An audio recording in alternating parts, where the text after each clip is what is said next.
Okay, yeah. Happy New Year to everybody, and we're glad to be back at home, and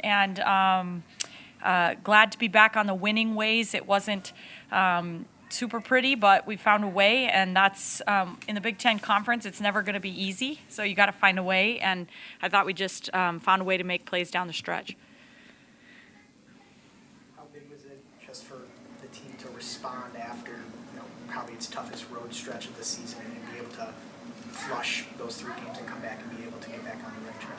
Yeah, and we talked about we want to flush them, but we really want to feel them too, and we want to learn from those, and we want to know that's where we want to be is ranked in the top, in 15 in the country. And so if we're going to play 3 teams that are there, we got to feel that and know what that looks like, feels like, and learn from it. And our hope is that we can do that and respond. And I thought today, in those 3 games on the road, we really talked a lot about response when something doesn't go our way. If you miss a shot, what are you doing on the other end? If you turn it over, what's happening for our team? How well are we coming together as a team? How well are you responding to try to make a play? And I thought, Britt in particular comes to mind just with, a couple plays, turnovers that she would like to have back, but really sparked us with 4 steals, I thought. And Callan Hake down the stretch, a big steal when they were trying to post her up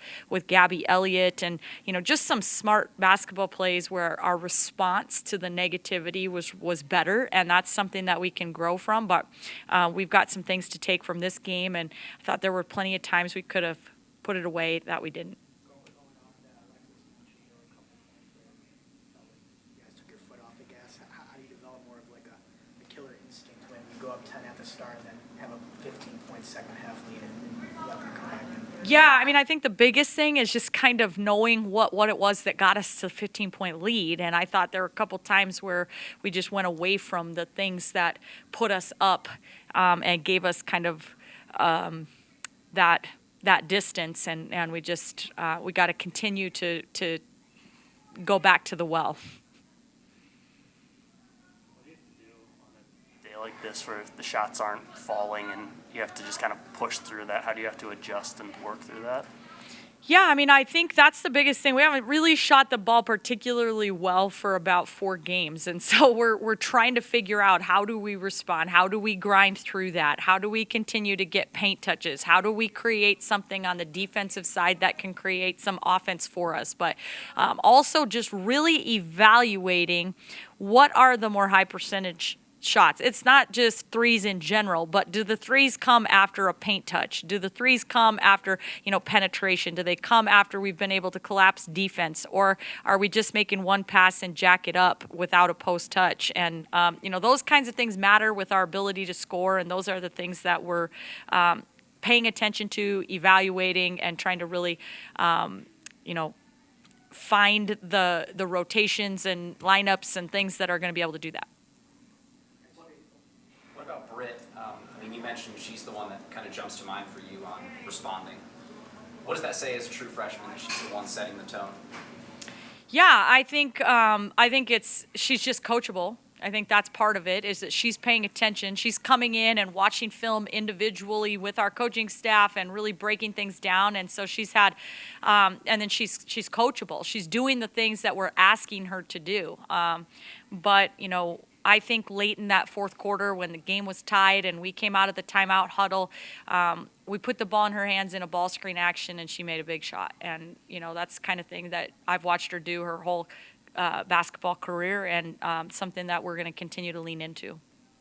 In that moment, or I guess in that sequence, she started it, but that was a 11-0 run, and Allison and Kendall both made pretty big. Well, Kendall made a big 3, but Allison made a couple big plays. That offensive rebound was pretty big. Huge. I thought Allison was huge. I just told Matt that on the radio. I thought Allison's presence on the court was just really big for us. I thought she made a couple big plays on the defensive side of the ball that maybe didn't show up in the stat sheet, but then just the confidence to be able to handle the basketball, wait till we were set. They were heating us up.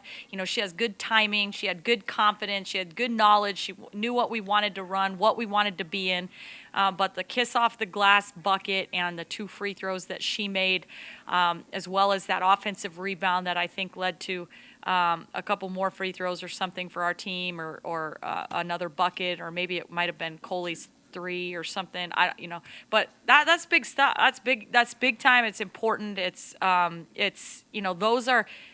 Allison, she's in her 4th year. She has missed a lot of that career because of injury, but, that's a 4th-year player making plays down the stretch. Kendall Coley hitting a huge 3 there, making 2 free throws, just a senior that's stepping up to make big plays down the stretch. Alexis didn't have her best offensive night, and but she made a huge bucket in the paint there late in that stretch when we needed it the most. And those are the things we need our team to do.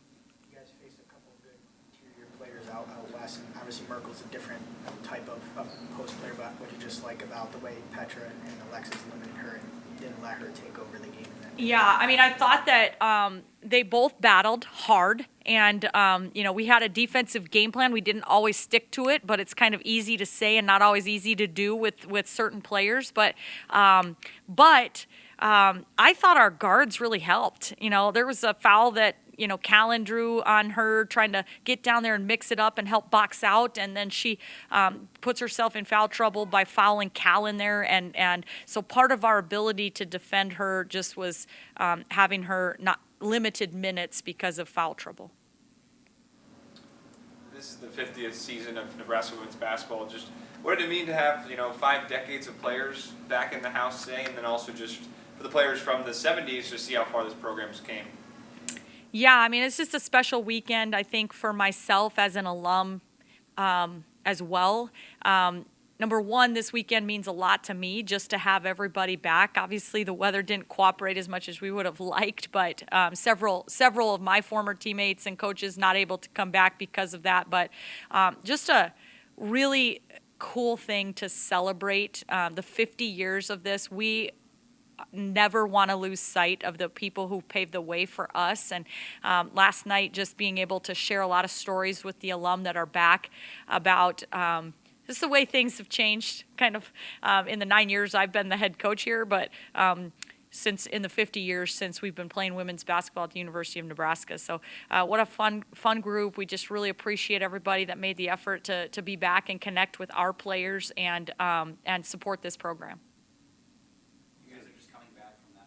West Coast swing as a part of the new expanded conference. Was it difficult at all for you to adjust? Callan mentioned not being able to sleep a little bit, but just what is that and what can you learn from that? So. Yeah, I mean, I think that for us, it's maybe a little less drastic. I didn't really notice it as much. There is a 2-hour time difference, and that makes a little bit of a difference, but for the most part, I just really felt like the travel was smooth, things went well.